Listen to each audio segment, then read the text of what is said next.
Hello, I'm Terrence McNally. Welcome to another newly recorded episode of Freeforum, A World That Just Might Work, and I'm going to be joined today by Charles Lewis, founding director of the Center for Public Integrity. His last book was 935 Lies, The Future of Truth and the Decline of America's Moral Integrity, published at least a year before Donald Trump descended that escalator to the White House. And you can learn more at charles-lewis.com and publicintegrity.org. But first, after hosting and producing the show for nearly 2 decades, in 2014 I stopped recording new live interviews, and the show has continued on the Progressive Voices Network on TuneIn, streaming relevant interviews from the archives. Podcasts available anytime, anywhere on iTunes, Podomatic.com, and at my site, terrencemcnally.net, or aworldthatjustmightwork.com, to the same site. But with the election of Donald Trump, I could not resist exploring the path forward in new interviews, and this is the 26th such interview.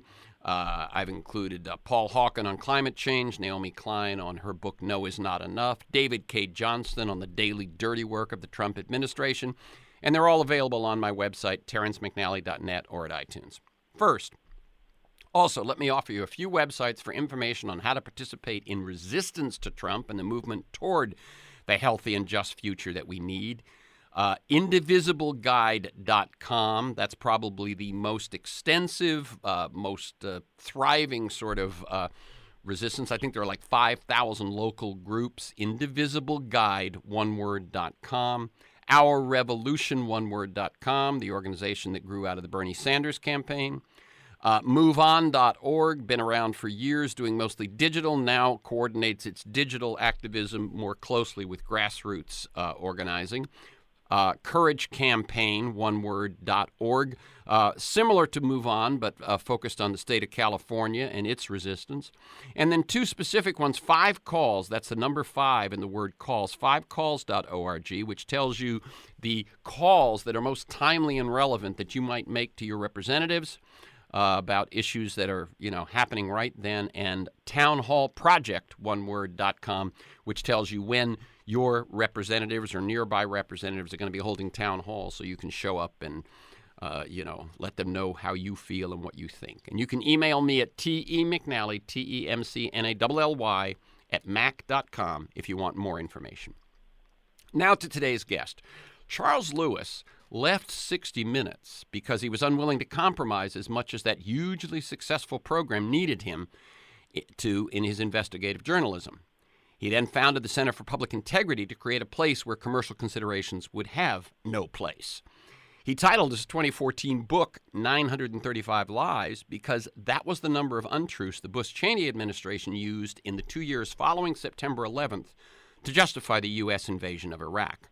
Now, when my 23-year-old stepson asked me the other day what I was reading, I realized that the title, which likely employed the number because it seemed so outrageous at the time, so damning, now feels almost quaint.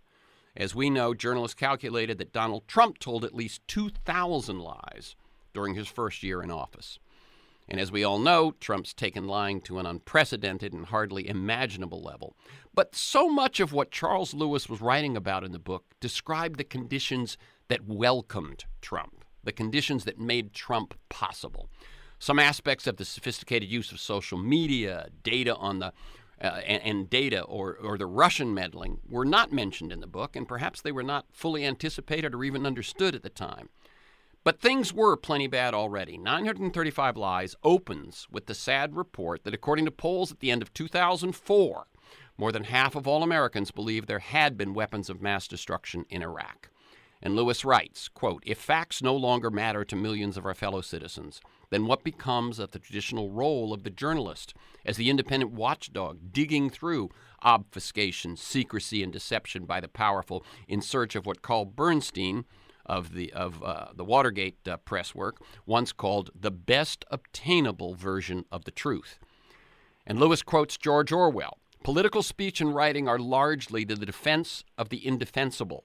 Political language is designed to make lies sound truthful and murder respectable, and to give an appearance of solidity to pure wind." And finally, he quotes Hannah Arendt, quote, "The result of a consistent and total substitution of lies for factual truth is not that the lies will now be accepted as truth and the truth be defamed as lies, but that the sense by which we take our bearings in the real world and the category of truth versus falsehood is among the mental means to this end is being destroyed. The stakes are high. Charles Lewis is a former ABC News and CBS News 60 Minutes producer, a best-selling author, and the founder of two Pulitzer Prize-winning nonprofit news organizations, the Center for Public Integrity and the International Consortium of Investigative Journalists. A MacArthur Fellow, he's the founding executive editor of the Investigative Reporting Workshop, a professor at American University in Washington, and as I said, his most recent book is 935 Lies, The Future of Truth and the Decline of America's Moral Integrity. Welcome, Charles Lewis, to Freeforum, a world that just might work. Well, thanks. Thanks very much for having me. Okay. I like listeners to get a feel for the people. We've got time. We do an hour here for the people behind the work and the ideas that we talk about. How would you tell the story of your path to the work that you're doing these days? I know. How much time do you have? Not just kidding. Well,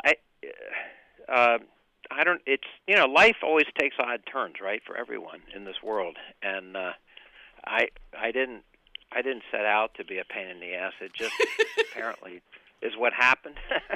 I was a Boy Scout. I was an Eagle Scout. I was head of my Boy Scout troop. I was president of my class, president of my school, and I believed in all the things that are in the Pledge of Allegiance and all that stuff. My family, both sides, my mother and my father, go back to the 1700s. So I was a pretty straight arrow and thought what I was told all the time by those in authority generally probably was true to some extent. I mean, certainly as a child. I mean, in the earliest years. But then, we came to the Vietnam War and Watergate and all these other things that happened in life, and I began.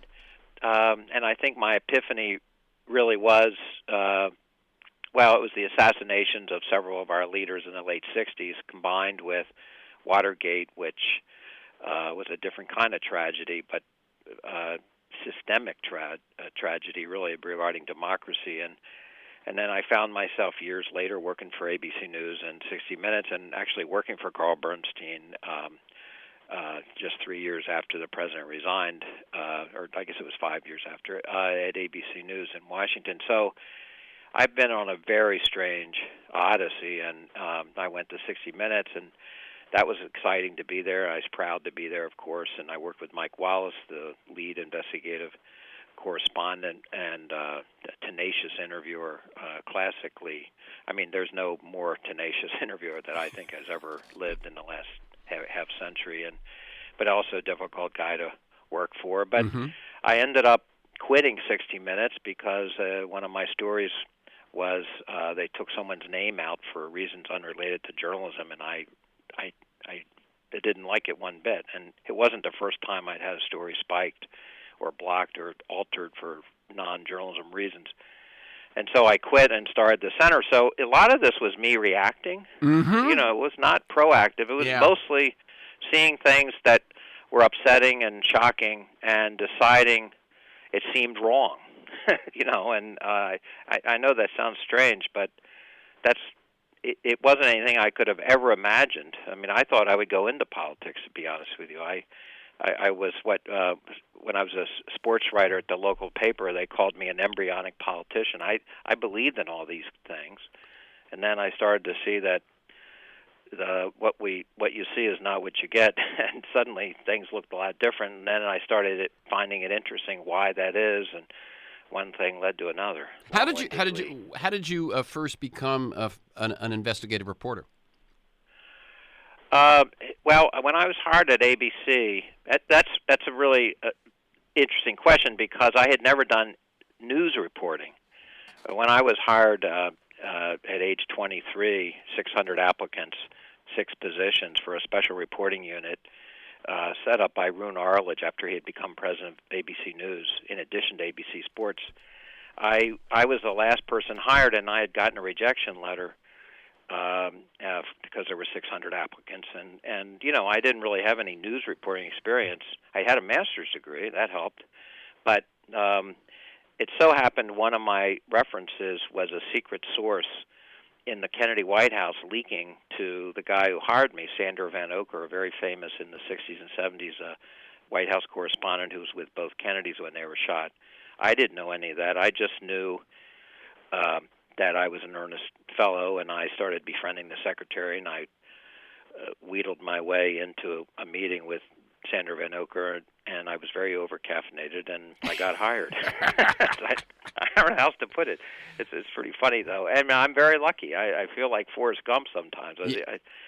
I must tell you, Charles, and you probably know this, but, I've been doing this show for many years, and I ask that question about people's path very often, and it is remarkable in a way how often the very successful folks, the folks that we know their achievements, it's all this sort of accidental, coincidental, serendipitous, et cetera. That although they tell you to set goals and pursue them, it turns out that most people's path winds much more than that. Yeah, the old Beatles song, "The Long and Winding Road." I mean, you don't see any of this coming, but we all live across the board. Everyone lives by their wits and their how they interpret and react to things when they happen. And sometimes we're all human and we make mistakes too. So I'm not trying to make it sound like it's a perfect thing to do, but I apparently had certain things underneath that were kind of solid, and I wasn't budging, and I guess there's a stubbornness somewhere. No one ever told me that I was stubborn, but I think maybe I was. But the bottom line is, as I'm not a spring chicken now. I look back and I realize this has been a very peculiar journey. There's no other way to put it. And that moment when you resigned from 60 Minutes, you'd been there 5 years. Just for people who, rather than just dealing with that one specific incident that happened before, 60 Minutes is an institution, an icon, all of those things. What was it like? What worked for you at 60 Minutes and what didn't work? Just to give people a little feeling what goes on behind the scenes. Yeah, no, I want to say it was a thrill and an honor, or as I wrote when Mike Wallace died, an honor and a privilege to work there. I'm proud that I worked there. Well, it was, we know it's the number one news show in American history. It's been in the top 10 shows. I believe it's still in the top 10. It's in its 50th year. Yeah. 1976 on, it was in the top 10. That's shocking by any measure. A news program, no less. And, I got to know Don Hewitt, who was the founder, and he was patterning the show after Life magazine, and he said, we don't do stories about issues, we do stories about people. And you had to, everything was either, if it was investigative or something like that, it was a morality tale, or it was profiling celebrities or whatever. But 3 segments, he would mix up and combine the segments. It was only the person who did that was Don Hewitt, the founder, and there's been a subsequent executive director since. But the bottom line is a very simple formula, but not so simple. You might interview 30, 40, 50 people, but you can't put more than 5 on camera because the public gets distracted by that. And you only have 12, 13, 14 minutes in your segment when you add in all the things around the show and the front and the back and commercials. And so you end up, you look for good characters. That was a phrase that when I went to 60 Minutes, I'd already been at ABC 6.5 years. We never used the word characters. We just covered whatever was happening in a kind of a flat-footed way. I mean, the way all TV media mostly covers stuff. But this was about character development, finding voices that were strong, and even stuff like the visual appearance was relevant. Obviously, if they had a horrific case of acne and a scar in their left cheek, you weren't going to shoot them up tight on national television. Their story couldn't make up for it unless that was the story. Yeah, exactly. So those were all things that I had never experienced and I was fascinated by, and they would get 3,000 to 4,000 letters a year urging certain subjects be covered, and that you'd end up, there would be 100 segments, 100 shows, I guess, a year, and each producer had to do at that time 4 segments. And for investigative, that's a bear. That's really hard to do.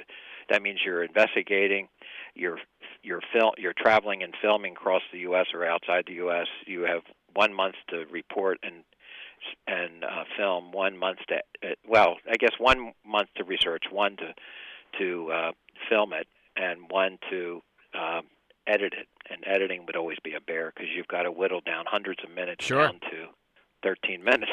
By the way, one thing that's interesting is I hadn't heard that quote from Hewitt before. We don't do stories about issues; we do stories about people. But as soon as I read it in your book, it became so clear to me that is exactly what they do. You look at my wife calls it the tick, tick, tick. When we and you want to watch the tick. We always watch the tick, tick, tick, and then decide whether we watch it right then or later. No matter what the issue, it always seems to find people at the center. And by the way, Michael Lewis, probably the most successful, right at the top of nonfiction writing. Yeah. I've interviewed him several times. Absolutely the same formula. Until he finds the characters, all the financial information he's figured out about The Big Short doesn't mean anything. Yeah, I mean, he's right. And I was never focused deeply personally. I was not an English major. I didn't ever focus on character and all characters. All that stuff was not. I have two political science degrees. That's not something that ever occurred to me. Right. To be very candid. So, but it's absolutely essential. And it's, Hewitt came into CBS in the late 40s, and he saw Murrow with See It Now and some of the shows he was doing. There was a celebrity show that Edward R. Murrow did. Person to Person. Not as august. Yeah, that's right, Person to Person. And he knew how those things had been constructed, and he understood the importance of celebrity and characters that are interesting. That's where he really got that, I think. Yeah, and what's impressive, I mean, obviously, and Hewitt was at the helm for most of the 50 years, but that not, to have the right formula is, that's one thing, but to keep it up for as long as they have is what's most impressive, and especially as we notice now, they kept an awful lot of the lead personalities on until they, in Bob Simon's case, died, with their boots on, sort of. And right now we're seeing, I think, for the first time in the last couple of years, some new faces. It's an interesting moment at 60 Minutes. So you leave that. People tell you you're crazy, but you realize you're at least stubborn, if not crazy. And why the Center for Public Integrity? Well, I had stories also blocked at the two networks and in general, and I knew there were a lot of systematic stories that weren't covered. And I was furious at all the stories the Washington press corps had missed. The savings and loan story, big scandal, biggest financial scandal at that time since the Depression. Most journals missed that, except local journals throughout the U.S., like in the Southwest, and Phoenix and Texas and stuff. And there were several other major scandals. The HUD scandal, Housing and Urban Development, where there's a lot of cronyism. All these scandals were broken by government reports that came out, or in the case of Iran-Contra, the first story was in the Middle East and Israel. And no one in the Washington press corps seemed to even be fazed or embarrassed by that. I thought it was a humiliation that they were all asleep, basically. And it was only 10 years after Watergate, but it felt like they were coasting or complacent or something. And I didn't like the arrogance. I'm an old-fashioned guy, and I don't like people that think they're, hot, fill in the blank there. And it offends me, actually. And a lot of the press corps, and I'd been in it myself, but from a TV standpoint, which is somewhere downstream from the august newspapers that we can imagine what they are. Yes. And so I had an attitude, I guess you'd say, after quitting 60. And I knew, and also, let's be frank, I wouldn't be hard. I was a TV person, and that's how they saw me. So no one knows what a producer does anyway, most people, including print journalists. And so the idea of me going to the print world was, even though I had met some of many of the folks, including the Ben Bradleys of the world, but I had never applied, and I didn't have very many, at least, print clips, newspaper clips. And so the options were pretty limited. So part of this was survival. Yeah, I didn't want to. yeah. The last thing in the world I would ever do, and I can imagine doing, and I was terrified I might have to do financially because I was married and had a small child and a mortgage. I did not want to work for public relations. Good Lord! And so the only thing I could, and I didn't want to be an advocate for some NGO just because I still saw myself as an investigative journalist, and I felt that I had been a cog in a very large wheel, a TV network with thousands of people that was generally unknown outside the network. Networks, plural, the two I worked at. And so I decided the only way to do this would be create my own thing. And I always also wanted to do deep dive investigations. And our early mantra is that we were combining political science or, deep research of an unlikely or unusual type of research with journalism, investigative journalism. And we'd pull a lot of our material was based on records. And we would take 5 or 10 data sets, different sets of primary records, and cross-mesh them. Most journalists are now forced to do 2 or 3 stories a day. You know what I mean? No one has time to go through records like that. Yeah, this sounds a little bit like what I.F. Stone was doing. Well, yeah, he's certainly one of my heroes. Yeah, he was. And he was one of my heroes, or several people of my heroes, and of course the classic Woodward and Bernstein after Watergate was still, there was an afterglow from that, and but I was seen as suspicious even by the Post. One of my boss, Sander Van Oker at ABC, wanted me. They thought I belonged in print, and they both the number 2 guy was head of Huntley Brinkley for years, and it was this number 2 to Van Oker in the special reporting unit, and they put me in touch with Ben Bradley, and I went to the Post, and I talked to Woodward. But to them, they said, why would we hire some guy who's doing TV stuff inside ABC when we can get a 10-year veteran of the Chicago Tribune? At that time, they had thousands of applicants right after Watergate, you can imagine. Sure. So in a way, I'm very fortunate because roads that I might have thought of taking, I couldn't take.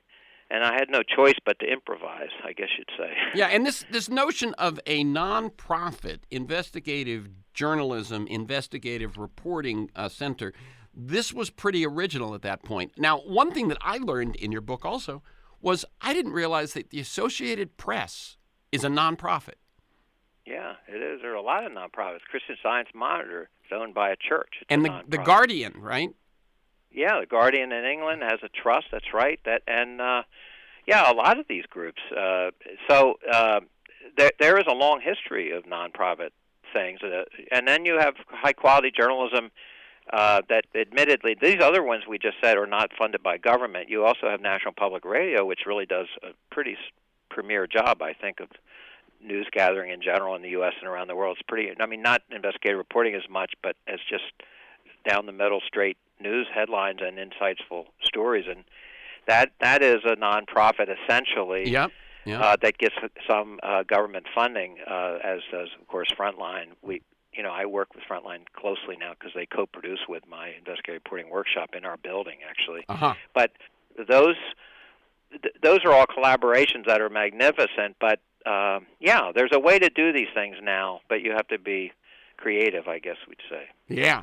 And so you sort of told us the sense of what the Center for Public Integrity does, which is that it looks at data, it looks deeply, it takes time, it spends money, and so on. So tell just for one example your first story and the consequences of it. It was fun.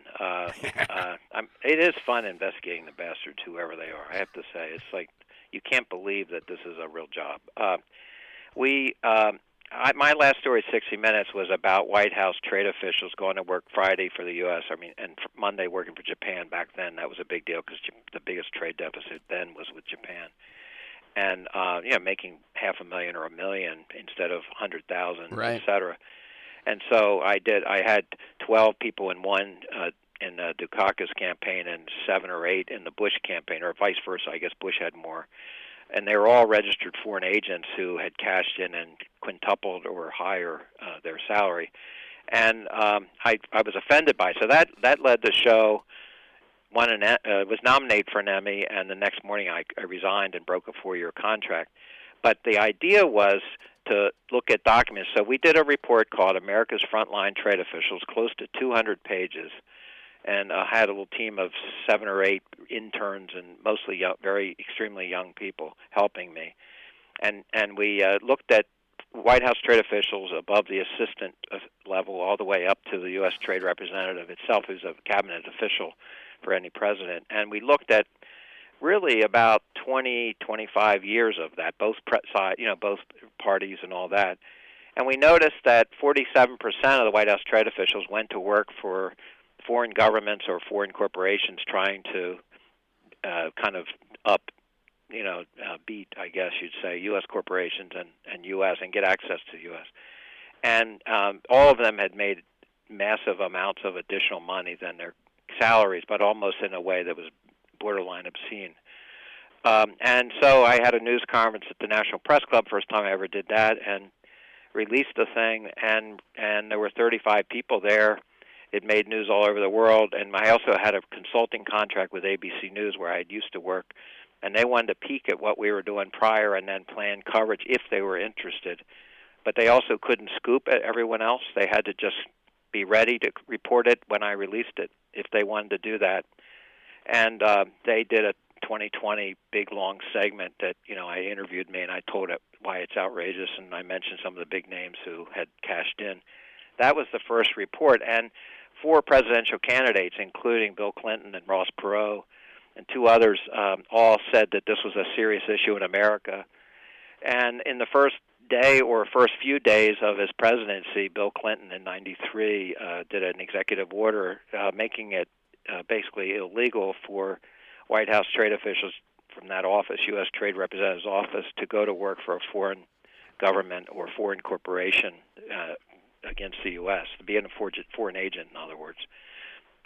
So that was what the reaction was. It worked out well, and there was a criminal investigation launched at Justice because we had 14 or 15, I think that's a number, something like that, of trade officials who had one guy was working for Iraq around the time the USS Stark was sunk and 37 Americans, and we had a guy who was working for Iraq helping them. So that there were things that people had. No one reads records, and we actually had the records, and we thought it was peculiar, to put it charitably.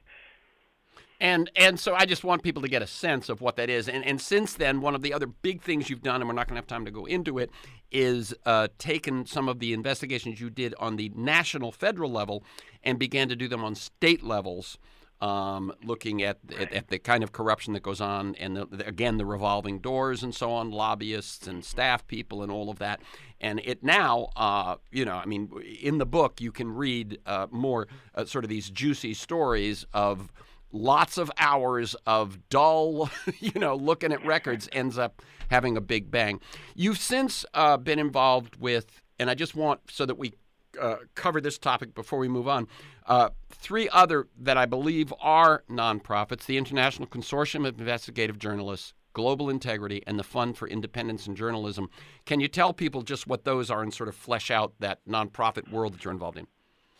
Sure. We were sued by Russian billionaire oligarchs for a story about George W. Bush and Dick Cheney and Halliburton getting the most contracts in the Iraq War.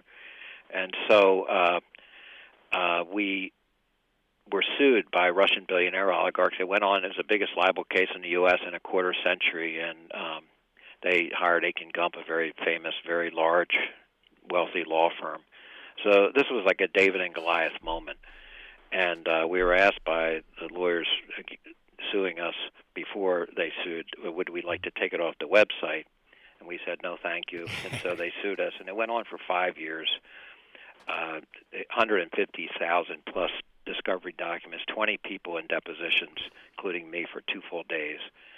And it got dismissed, and it had been assigned to a judge appointed by George W. Bush. But, of course, it was a little bit of a scary moment there for 5 years. So the Fund for Independence in Journalism was set up as a backstop to protect the center should something happen.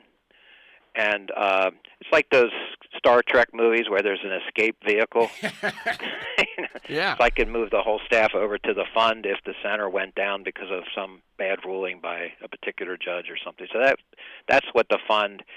But does it also help? In other words, you can spend all of your resources doing the investigative journalism, publishing and promoting the investigative journalism. Then you get hit with a lawsuit, and now you need. I mean, 5 years of lawyers is a lot of money. Does the fund also help with that?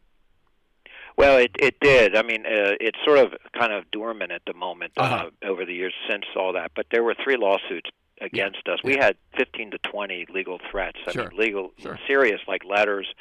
And actual lawsuits ended up being 3. They were all dismissed pretty close to the time I left at the end of 2004. The Russian case when it was dismissed a year later in 2005. So we would say mission accomplished for that fund. I mean, I see. Okay. It still can be utilized. Let's look then at the other 2, the international ones, the International Consortium of Investigative Journalists and Global Integrity. What are they? Sure. Well, I mean, you can imagine. I'm incredibly proud of the International Consortium in particular, given they just did the Panama Papers and the Paradise Papers. But I had this strange notion. My first international investigative reporting conference. I've been going to these types of conferences for, I hate to say it, but close to 35 to 40 years. Yeah. And the first one I ever went to outside the U.S. was in Moscow. At the time, the attempted coup against Yeltsin had just happened. It was a very dramatic time in world history.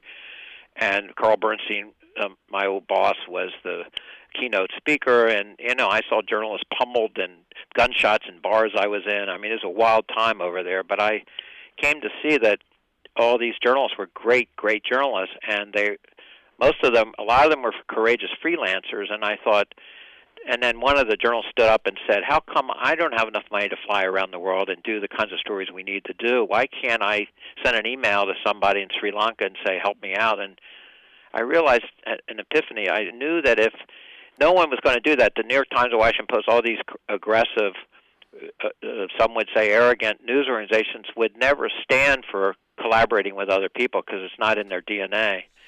And then I got really excited, even though I had like 3 or 4 employees.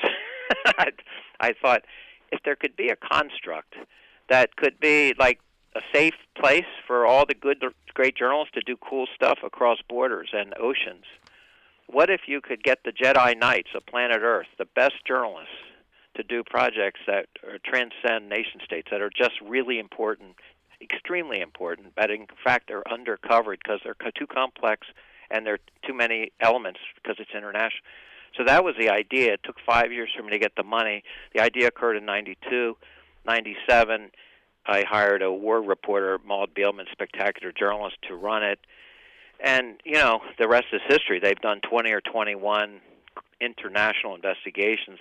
The largest one, the 13.4 million records, is the Paradise Papers. And I know that the Panama Papers right before that had 400 people working on these projects, 100-plus news organizations, 76 countries, all 6 continents, doing coverage about a single topic, and also going down in the weeds about individual companies in their respective countries. But so it's pretty exciting, and that's actually one of my proudest things ever, because I hoped it would work. I knew the Internet had started up. There was emails, and there were starting to be platforms, but I also knew that journalists were too competitive, and they would never do it with each other voluntarily. Right. Yeah, because it's that scoop culture, right? Yeah, so I thought, well, I'll do something where they think it's all a cool idea, but they will feel that it maybe doesn't offend their competitive sensibilities. Yeah. And there was a way to do that. The New York Times and Washington Post were the last to really decide they would join up and participate. But when they started getting scooped and everyone else is talking about it, they started to realize that maybe they should participate as well, which, of course, was a wonderful moment for me to savor, I'll confess. Yeah, absolutely. Yeah, when they joined the club you started. Yeah, I didn't say anything, but I enjoyed the moment, shall we say. So, okay, so what we've talked about is we're about the halfway point. We've talked about your path. We've talked about the role of nonprofits, which I think is one of your threads of hope, and collaboration is another. And so both of those things, as we've pointed out, nonprofits because commercial interferes with information and truth, and then collaboration because the competitive nature doesn't serve us at a certain point. So these are threads for the future. Let me just tell people, this is Freeform, a world that just might work. I'm Terrence McNally, and I'm speaking with Charles Lewis. He's the founding director of the Center for Public Integrity. His last book was 935 Lies, The Future of Truth and the Decline of America's Moral Integrity, published at least a year before Donald Trump descended that escalator.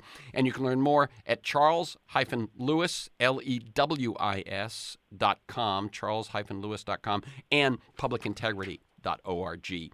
So, what we won't have time to deal with is all the sort of the history of lies. That, as I pointed out in the intro, 935 lies by the Bush-Cheney administration in the 2 years following September 11th to justify the war in Iraq, but pales in comparison to what is happening now under Trump. But I want to go back to a moment that you mentioned in the book, which is the moment that leads Carl Bernstein to say, "We have seen the triumph of idiot culture." February 11th, 1990. Yeah. There's a magnificent, he basically tells this great story, and there's a great site also people might like called investigatingpower.org, okay, where I interviewed 27 iconic journalists, Carl being one of them, and he talks about the idiot culture on video. People, and this started with an article I think in the New Republic, and he was struck the same day that, or approximately the same day, the Berlin Wall came down, the same day that Nelson Mandela is being released from prison after 26 years. ABC News' number one story is to interview Donald Trump's soon-to-be ex-wife, which led the show. So Diane Sawyer was not sent to South Africa to see the gates open and Mandela come out. She was not sent to Berlin. She was sent to go interview, I think, Marla Maples. Yep. That's what made Carl say triumph of the idiot culture, which I happen to think, I've told him, I think it might be one of the best things he ever wrote, maybe in his life, because he nailed it. And this is 1992 we're talking. Yeah, no, what I think 1990. I think it's 1990. Year 90, yeah. But this is scary how far back it was, because we haven't exactly progressed much. And the fact that it's Trump. I mean, that's the sort of the that most important. Yeah, the poetic horror of it all. Yeah, is true. that is that where we sit today. So, what something that lies at the core of this book and lies at the core of this conversation is that the national commitment to integrity has been eroded. Commercial journalism has lost some of what seems essential to a democracy. Briefly, what do you think? What are the things that led to that? There's so many things. The owners for the newspapers, which is our most substantive news source compared to, say, television, I think it's fair to say. And so basically what happened is the newspaper owners were greedy, and they kept a lot of the money. They didn't reinvest in new technologies. They didn't remotely seem to understand this new thing called the Internet, the World Wide Web, and how technology and information would all change the world. And they basically were flat-footed, and, we've lost 15 to 20,000 commercial journalists. We have the same number of reporters today now because of the carnage that we had in 1972, the year of the Watergate break-in. The problem is we added 100 million people, and the federal budget has gone up 18 times. A lot of cities all over America have half as many reporters. 27 states have no one covering their members of Congress in Washington. 1/3 fewer foreign journalists covering the world. Oh, by the way, the world. And all of that's because of the greed and stupidity and lack of vision, frankly, of the owners of the conventional commercial journalism world, particularly, especially newspapers, because that is the most substantive news source generally. Television did similar things. the dumbing down of the shows, of the news shows themselves. Even if you look at any local news, you get the traffic accidents, occasional murder. You'll get a few headlines here and there, traffic, and for ratings, you'll have teenage, prostitutes walking around with secret cameras. And you will not have a politician or anyone in public affairs, government talking about anything because they want them to buy ads because they'll make a lot more money. The TV stations make $1 to $2 billion a year every election cycle because the candidates have to buy ads because they don't have free airtime to talk about what they stand for. That's right. Let me just emphasize that for people. We notice, of course, and we all hate the enormous number of ads that run. But I don't think I'd quite put it together that the reason they don't cover them is that it then means the only way you get on is to buy an ad. And basically, what I have said for years is that it's kind of a flow through. You have wealthy corporate donors in the main putting millions of dollars directly to TV stations for ads. It never touches the citizenry. It never informs. It's just most of the money that is raised goes straight through this funnel. And you actually pay more for ads during campaigns because the real estate becomes more scarce. That's right. And you're talking, the American public gets bombarded with all these ads, so many of them negative, that I think the last two presidential elections had something in the neighborhood of 2 to 3 million ads, commercials. And, it makes people weary and wary of all that stuff, and it tunes people tune out. And we are notorious for the lack of participation. That's right. In politics in general. It doesn't exactly help that. And one of the things that people again may not quite have connected all the dots. Citizens United unleashed this enormous amount of wealthy and corporate money, but it turns out that much of it is not quote coordinated with the campaign. It's those extra campaign groups, and they cannot endorse their candidate. So what you then do is you do negative. So that it isn't just that there's more money, it's that money is almost all going to negative ads, which you are allowed to do. You can slam the other person all you want, but you can't promote your own candidate.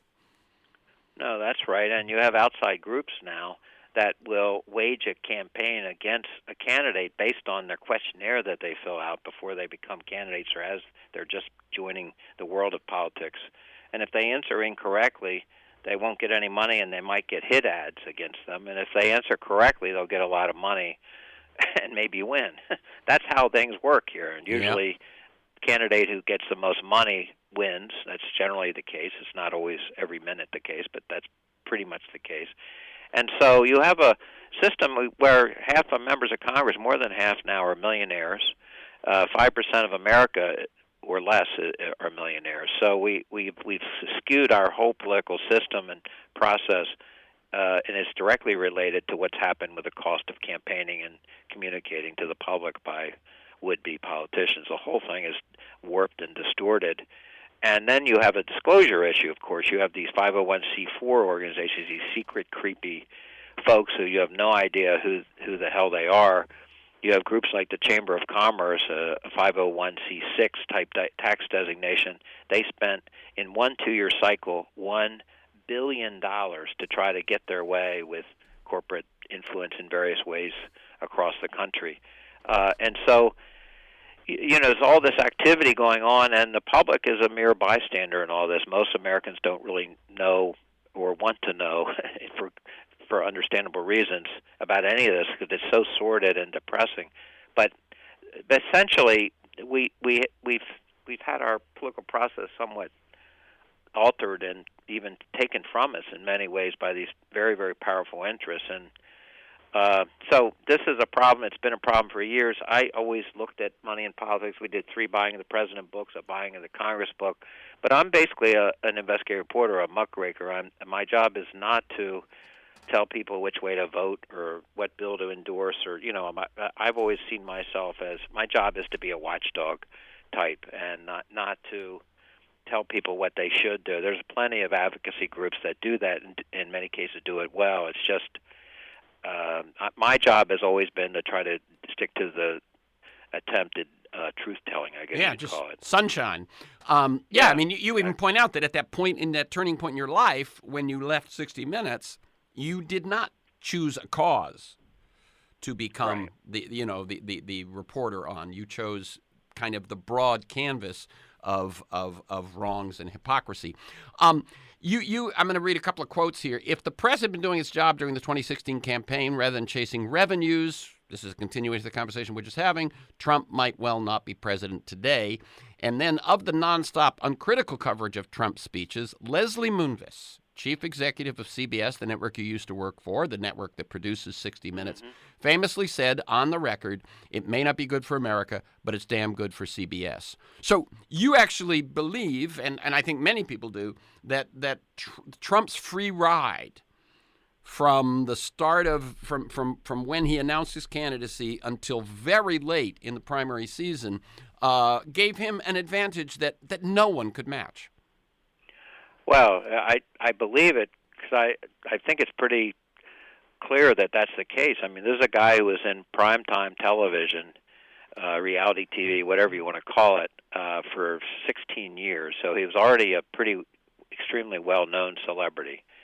And then you have what has been estimated, and this is in an article I recently wrote, $5.8 billion, that's with a B, of free airtime that was given to him just because he was such a character and there was just such elaborate and extensive coverage because he would always dominate every debate. Certain channels, obviously Fox and others, would have very positive but also extensive coverage of him. That's 35 to 40 million. I don't know how many million, but it's lots of people, a big segment. But they would just run his rallies and speeches as entertainment. Yeah, no, exactly. And he would always say almost the standby outrageous thing for the day, whether it was, offended people on a, racial equality level or any other level. He would say things and do things that were bombastic, but always would make people scratch their heads and pay attention to him. He was very good at getting attention for himself. But when you get that level of free coverage, essentially, it's unprecedented in the amount of free coverage he got. No other candidate in U.S. history ever got that level of free media. Right. And so here's another thing you say, and it ties these last two strands together. If the media-enabled rise of the habitually dishonest, manifestly unqualified Donald Trump to the Oval Office proves anything, it's that you get what you pay for in life. Pay nothing for journalism, and that's the kind of journalism you'll get. And I think that really explains a great deal of his rise, his momentum, and his eventual victory. One thing we're not going to talk about because we don't have time, because I want to talk now in a moment here about the current situation with Trump and the future. But one thing that is in your book and one thing that is equally important, and as you point out, has probably cost more U.S. lives than the lives of the government, is corporate lying. I'll just give you, like a moment to sort of check in on that one. Well, yeah, the book has real-time truth charts about corporate lying and government lying, the most egregious moments that seem at least most egregious to me over half a century. The number of people in the 20th century who died of smoking is estimated by the World Health Organization to be 100 million people. The number that will die this century will be 1 billion people. That's a case of something that was known for 60 years by the tobacco industry to cause cancer and to be, extremely detrimental, as in fatal, to millions of people. And they consistently, aggressively lied about it. And their whole strategy was to create doubt that maybe it wasn't true, and they were going to investigate it if there was a problem, of course, and they kept kicking the can down the road. And anyway, the media was very supportive of the tobacco industry, took in $12 to $13 billion in newspaper and magazine ads from 1970 when TV was banned using TV tobacco ads, all the way till 2000. 6 or so. So they basically they threw their money around, they got their way, and it had massive consequences. And frankly, if you add up all of these things that we're talking about, just with the corporations, the number of people that the carnage is just astonishing, jaw-dropping. Yeah, when you add it's all about the lies. ethyl in gasoline, the lead in paint, again, something they knew about for many, many years and fought, and et cetera, et cetera. So that's in there too, and that's another thing where we're in trouble. So let's for the last 8 minutes or so, you say, as alarming as Trump's lying and the media's failure to counter it are, the real challenge confronting American democracy is a deeper one. And what is that challenge?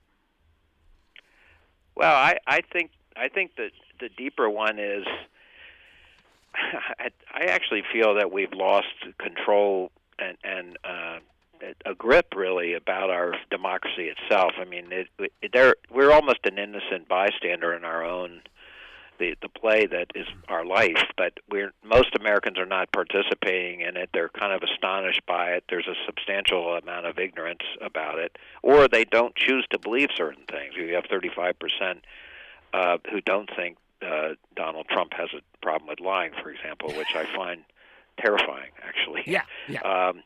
And so when you put that all together, we're in a moment now in our own history where people seem to believe what they want to believe, which is dangerous as hell. And I think there's no question in my mind this is the scariest moment in my life because I don't know how this movie ends. Mm-hmm. And let me ask you this. It seems to me that if we look at the young people at Parkland calling BS, the calling out of Bill Cosby, Harvey Weinstein, Me Too, the number of powerful people in certain fields that have been taken down by their past behavior and so on, it seems to me there is something bubbling up as a counter to this. It seems to me that the public is certain truths are getting through that weren't getting through. No, it's true, and I'm not an expert on political change, but from what reading I've done over the years, the only time change ever occurred, and this includes the civil rights movement and laws changing on that, it was young people, folks in their teens and 20s who are mad as hell, and they think it's unbelievably outrageous, and they want it to change, and they become the engine of change.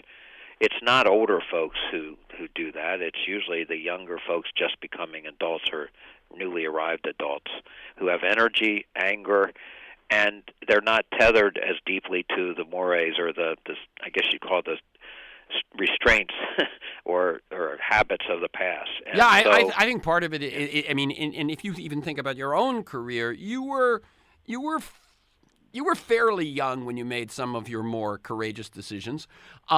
I think it's that you haven't become habituated. You haven't become comfortable yet. Or dependent on. Or dependent. Yes, you've got a status family. Quo. Yeah, you might not like your job, but you'll deal with it. I know there are a lot of people that do that later in life. But when you're starting out, you still have some idealism, which is really important. I think it's necessary, in fact. Yeah, which is one of the reasons I think the other thing which plays into this is student debt, which ends up saddling young, courageous people who might be questioning with the kinds of constraints that usually you didn't get until you had your house and your first couple of kids. Well, that's right. And, here I am, a university professor, but I'm going to say this. It's pretty clear. I know of cases where universities have banded together and collectively decided to raise tuition as a group. And there was going to be congressional hearings on it, and the senator involved got 10 presidents of universities coming to his office from his particular state.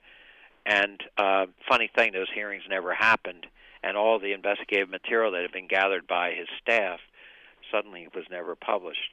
And so universities, have a financial incentive to keep raising the tuitions, and they do. And a lot of regular folks can't afford it, and then you have this whole industry that hopes to make and does make millions and millions or more dollars from student debt. and you have folks saddled for decades, and that has a way of anyone who has student debt to that extent is kind of bogged down already. They're not going to be a real idealistic about anything because they're frustrated as hell about all the debt they encountered. So that's unfortunate, and it's one of many problems we all have. But that's not right. Yeah, and do you sense that? And I think we've mentioned it once, that actually Trump, the election of Trump, the disregard for the truth he has, the carelessness and so on, has actually finally begun to turn something around? Do you think some things have gotten better? I do like the idea that the public feels. I feel like much of the public is waking up a little bit. They're starting to realize this is, even by American standards, this is downright peculiar. And it's not only peculiar, it's outrageous and embarrassing, especially for anyone who travels outside the U.S. And I realize only 30 or 35% of Americans have passports, but when you go around the world, and I go around the world a lot, I am stunned and embarrassed. You really find yourself embarrassed. You're in other countries, and they look at you like, what the hell happened to you guys? My God. And they say variations of that, and you feel like someone died, and it's not a person. They wonder it doesn't seem like the U.S. of A. that they have always admired. You know what I mean? You can feel the depression almost about it, because they are now, of course, being affected by it themselves in varying ways. Many countries, but it's really the U.S., like it or not, has always had this reputation for being a little bit of an ideal democracy, city on the hill, all the cliches. But the U.S. was always seen as a special place with special values and freedoms and pretty high quality for the most part. Off and on it varied, but quality governance and structures, and the Constitution, a very strong, livable Constitution that's endured over 200 years, which is unusual by global standards. And now they're looking at this, and they're saying, what the hell happened there? Yeah. And they're fascinated and alarmed. Yeah. Now, as we who've been looking at this, we see the erosion. We see the change in information people have. We see the negativity that creates cynicism, which means that actually the people deciding things gets less and less. We see it. But for many of them, I imagine the invasion of Iraq probably, was quite started it down the track there. Exactly. When they began to see, whoops, something's gone wrong over there. So if I give you 1 minute, Charles Lewis, what should listeners do? What should they read? How do we deal with this? Well, I mean, I think the best thing to do, and I'm sure your listeners all do this already, so I don't want to be redundant, but being on top of the news, I mean, we have a full-scale drama here. We have the beginnings of what might end up becoming a constitutional crisis. This is deja vu all over again when we think back to Watergate and things like that. You have 17 indictments already.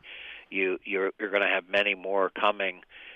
We are in for a very bizarre, extraordinary, historically unique moment in our history in the coming 12 to 18 months, not to mention the midterm elections and also the later election after that, the presidential coming up. So this country is in a moment. It's in a massive turmoil at the moment, but it's also at literally, I'm sorry to use a cliche there, but it's a moment of truth for the nation and the public. And so being involved, I'm sure your listeners are already highly literate and are following things very closely.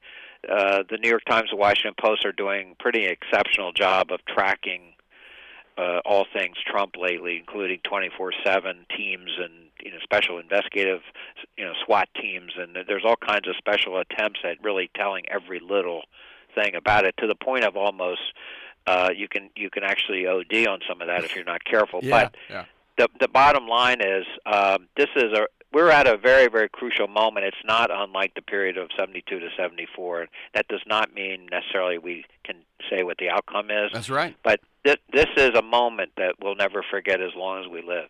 Yeah. And so it's stay informed and then stay involved. Don't let the cynicism or the resignation take it away. So Again, the websites are charles-lewis, lewis.com, and publicintegrity.org. And that other one you mentioned, which people will probably, investigatingpower.com. .org. Investigatingpower.org. And his latest book is 935 Lies, A Future of Truth and the Decline of America's Moral Integrity. Thank you, Charles Lewis. Keep up the good work. Well, thank you so much for having me. I really enjoyed it. Okay. For this conversation and many other interviews, articles, transcripts of interviews, and join me in pursuit of a world that just might work, go to TerrenceMcNally.net, TerrenceMcNally, TerrenceMcNally.net, or aworldthatjustmightwork.com. They're the same website.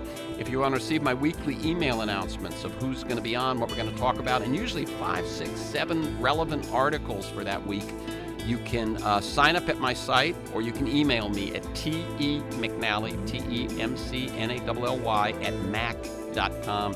You can also subscribe and listen to Freeform Podcast on iTunes. And you can find years of podcasts at my site and at iTunes. Michael Lewis, Jeremy Scahill, Robert Reich, Van Jones, Connie Rice, etc., etc. Thanks to G, my engineer, Mark Maxwell in production, and George Vasilopoulos at Progressive Voices. And most of all to you, my listeners, please share this podcast widely.